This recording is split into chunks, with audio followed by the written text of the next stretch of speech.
aspects. The University of Oxford is very, very similar to Cambridge. We spoke about this in the morning. This is the oldest English-speaking university in the world. Exists for over 880 years, officially, that is. The city of Oxford, maybe you have a few already. This is a much bigger city as well than Cambridge. We're in the southwest of England now. Oxfordshire is one of a beautiful places surrounded by nature. It's actually part of the Cotswolds. Some of you may have heard of the Cotswolds, an area of outstanding natural beauty, and part of Oxfordshire belongs to the countryside as well. Now, it is here we have the famous university, and the University of Oxford is much larger than Cambridge. There are 39 constituent colleges plus 4 research facilities and societies, so this is a much larger place. Now, Oxford, ladies and gents, very similarly, the 39 colleges, they were established throughout the past 800 years, and the colleges, their facilities, they are dotted all around the city of Oxford. So again, you will not find any sign that shows you this is the university, but some of the colleges coming up already. Now, in terms of difference, the city of Oxford feels more modern, more diverse. Perhaps people have different preferences. You know, after a tour like today, we have some people prefer Cambridge. It's quieter, it's nicer, you know, more relaxed, and some others prefer Oxford in that sense. But this is a city with a very strong political sense to it, because over 25 UK prime ministers, they've all graduated from the University of Oxford here.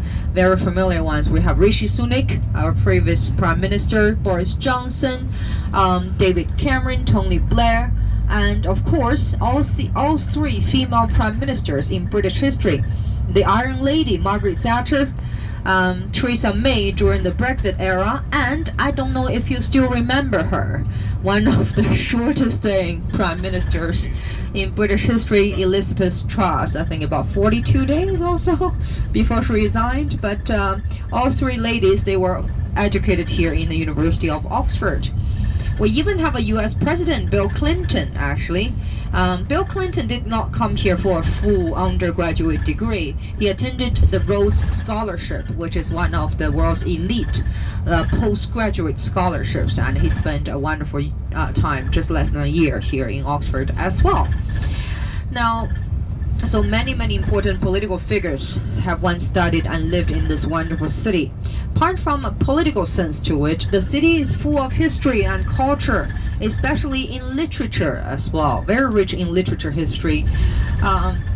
Many of you guys, as we see on this tour quite often, you come here for Harry Potter. The reason why Harry Potter is filmed in Oxford, because the author J.K. Rowling, she's from Scotland, I believe. She applied for the University of Oxford before. She was not accepted, so she never studied here, but she did spend an extensive amount of time living in Oxford. And, you know, the beautiful buildings and the ancient buildings, the colleges, and the people she encountered really inspired her.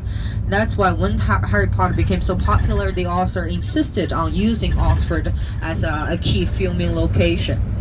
Now, and of course, she chose the largest of 39 colleges, Christ Church College, which we'll visit later on, as the dining hall of Hogwarts in that sense.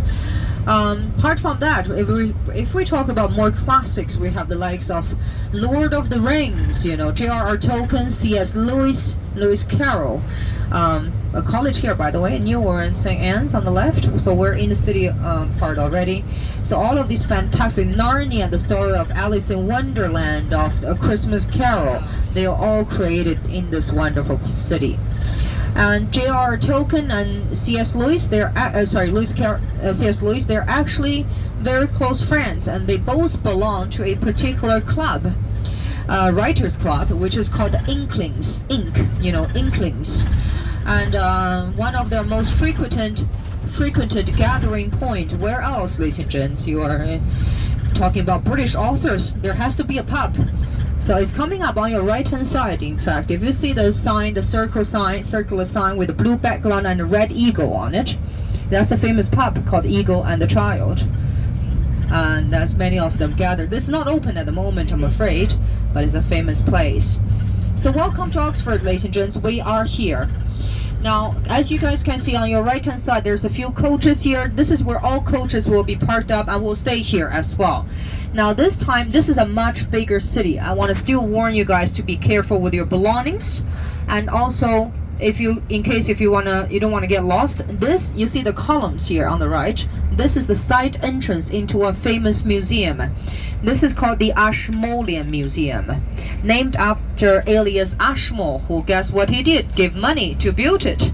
So remember this museum, and this is where the coach will be. If you get lost in Oxford, just look for this particular museum, the Ashmolean Museum. We have, again, just half hours here in Oxford. We're gonna then for you guys with the green wristbands, we go to Christ Church.